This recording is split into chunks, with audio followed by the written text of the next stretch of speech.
Hello everyone, welcome back to my YouTube channel. आज का ये वीडियो में मैं आप लोगों को स्नेक बाइट यानी कि सांप काटने से क्या करना है और बहुत सारे लोग कौन सी गलती करते हैं, सांप की काटने से कौन सी टॉक्सिक और साइन एंड सिम्टम्स दिखाई देती हैं, स्नेक बाइट पेशेंट को क्या ट्रीटमेंट यानी कि इलाज दिया जाता है, उसके बारे में बताऊंगी।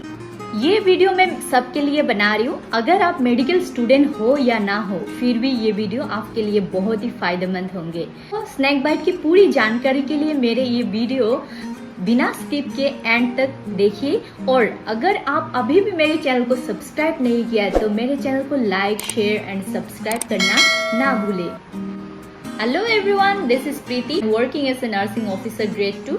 तो चलिए वीडियो को स्टार्ट करते हैं। ज्यादातर लोगों को snake bite high probability area में रहने वालों को होता है, जैसे कि फार्मर्स, लेबर्स और जो लोग जंगलों में या फिर कंस्ट्रक्शन साइट पे काम करने जाते हैं या फिर जमीन पे सोते हैं, मच्छरदानी नहीं लगाते, इन लोगों में ज्यादा दिखाई देते हैं।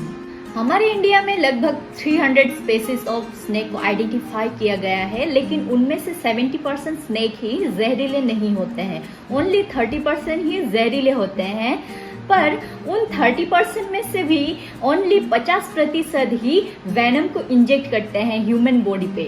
तो अभी सांप काटने से क्या करना है उसके बारे में डिस्कस करेंगे। सबसे पहले पेशेंट को लेटा देना है और जिस भी लिम्ब में काटा है उस लिम्ब को इमोबाइल करना है with the help of splint. Splint मतलब लकड़ी या फिर कोई भी हार्ड चीजों को लिम्ब के ऊपर रख के बांधना है।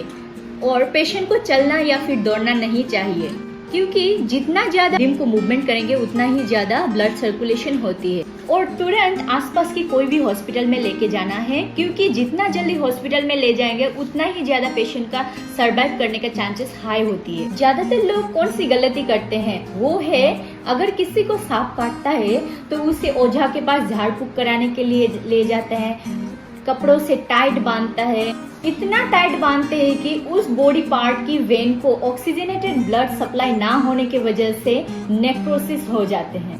और कई बार उस टाइट बांधे हुए रस्सी को अचानक खोलने की वजह से जहर हार्ट पे इतना तेजी से पहुंचते हैं कि पेशेंट कार्डियक अरेस्ट होके डेथ हो जाते हैं। अगर कोई भी कपड़ा बांधता है तो एटलीस्ट 1 फिंगर की स्पेस रख के उसको बांधना चाहिए। अगर कोई भी गलती से ऐसे बांध के हॉस्पिटल में पेशेंट को लाता है तो उसे डायरेक्टली उस रस्सी को नहीं खोलना है, पहले उस बांधे हुए रस्सी को बीपी काफ की मदद से खोलना है। बीपी काफ को बांधे हुए रस्सी के ऊपर बांधना है और सिस्टोलिक तक उसको इन्फ्लेक्ट करके फिर रस्सी को खोल के धीरे धीरे रिलीज करना है। तो नेक्स्ट, सांप की काटने से कौन सी टॉक्सिक और कौन कौन से साइन एंड सिम्टम्स दिखाई देते हैं, इसके बारे में डिस्कस करेंगे। स्नेक बाइट में मेनली 3 प्रकार की टॉक्सिक दिखी जाती है, वो है न्यूरोटॉक्सिक, साइटोटॉक्सिक एंड हिमोटॉक्सिक।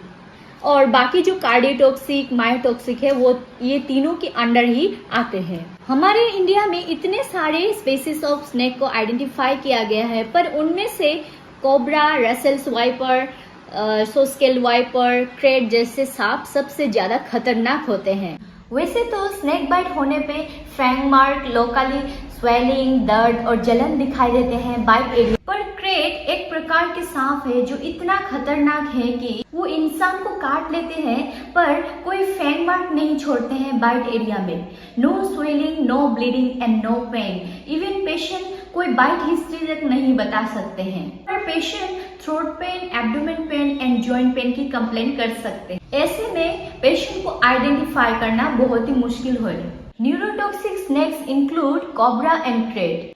ऐसे सांप के काटने से न्यूरोटॉक्सिक साइन जैसे कि टॉसिस एंड डिप्लोपिया मतलब मसल वीकनेस होने की वजह से आंखों के अपर आईलिड बंद होना, hoarseness of voice, choking throat होना, ये सब अर्ली साइंस दिखाई देते हैं। ऐसे सांप के जहर नर्वस सिस्टम को अटैक करते हैं। नर्वस सिग्नल मसल तक नहीं पहुंच पाने से बॉडी धीरे धीरे पैरालिसिस हो जाते हैं। अंत में डायफ्राम पैरालिसिस होने की वजह से रेस्पिरेटरी अटैक होके पेशेंट की डेथ हो जाते हैं। साइटोटॉक्सिक वेनम की वजह से सेल की फंक्शन को डिसरप्ट हो जाते हैं। एंड हिमोटॉक्सिक स्नेक्स यानी कि रसेल्स वाइपर, सोस्केल वाइपर सांप की काटने से जहर ब्लड स्ट्रीम को अटैक करते हैं। इससे ब्लड के आरबीसी एंड डब्ल्यूबीसी में डिसरप्ट हो जाते हैं और blood clotting time and bleeding time में यानी कि पीटीआईएनआर में गड़बड़ हो जाते हैं। हार्ट तक ब्लड ना पहुंच पाने की वजह से हार्ट फेलियर और इंटरनल ब्लीडिंग होने की वजह से पेशेंट की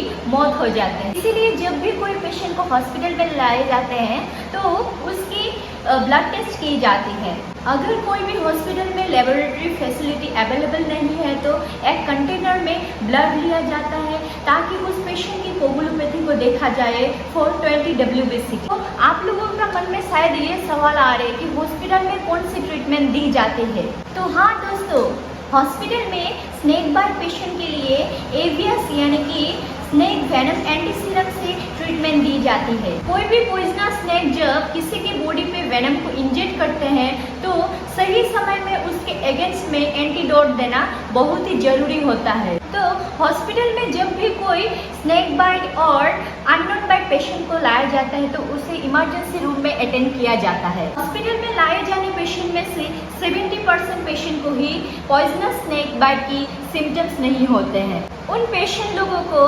injection tetanus toxin and IV channel along with IV fluid NS और D5 दे के मरीज को एडमिशन रखा जाता है 24 आवर्स के लिए।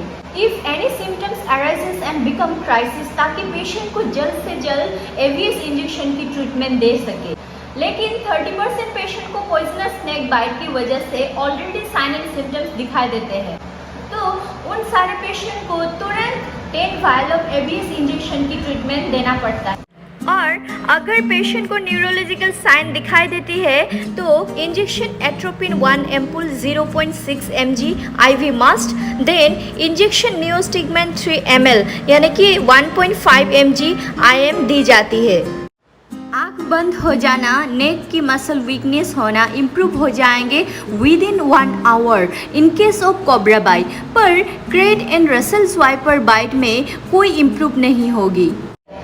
एवियस इंजेक्शन की dose children, adult and pregnant women सब के लिए सेम होते हैं। अगर किसी की बॉडी पे एवियस इंजेक्शन की एलर्जिक रिएक्शन होती है तो उसके लिए ऑल्टरनेट ड्रग ऑफ चॉइस नहीं होते हैं। इसीलिए एवियस इंजेक्शन की एलर्जिक रिएक्शन को प्रिवेंशन के लिए हाइड्रोकोर्टिजोन जैसे स्टेरॉइड एंड एंटीहिस्टामिन जैसे ड्रग से ट्रीटमेंट किया जाता है। अगर किसी को एवियस इंजेक्शन की वजह से सीवियर एलर्जिक रिएक्शन यानी कि एनाफिलेक्टिक शॉक हो जाते हैं तो उसके लिए इंजेक्शन एड्रेनालिन 0.25 ml सबक्यूटेनियसली दिया जाता है। अगर PHC, BPHC एंड RH यानी कि लोअर फैसिलिटेड हॉस्पिटल होने से आफ्टर गिविंग 10 वायल ऑफ एवियस इंजेक्शन पेशेंट को हायर फैसिलिटेड यानी कि जहाँ पे प्रॉपर वेंटिलेशन सपोर्ट अवेलेबल है वैसे हॉस्पिटल में पेशेंट को रेफर किया जाता है। अगर ऑलरेडी हायर फैसिलिटेड हॉस्पिटल यानी कि ventilation support and dialysis support available है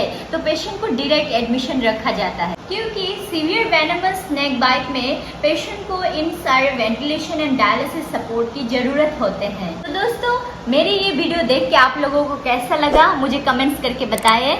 आप लोगों का कमेंट्स और लाइक देख के मुझे और भी मोटिवेशन मिलते हैं ऐसे वीडियोस को बनाने के लिए। So thank you everyone, thank you for watching, see you in the next video, bye bye and take care.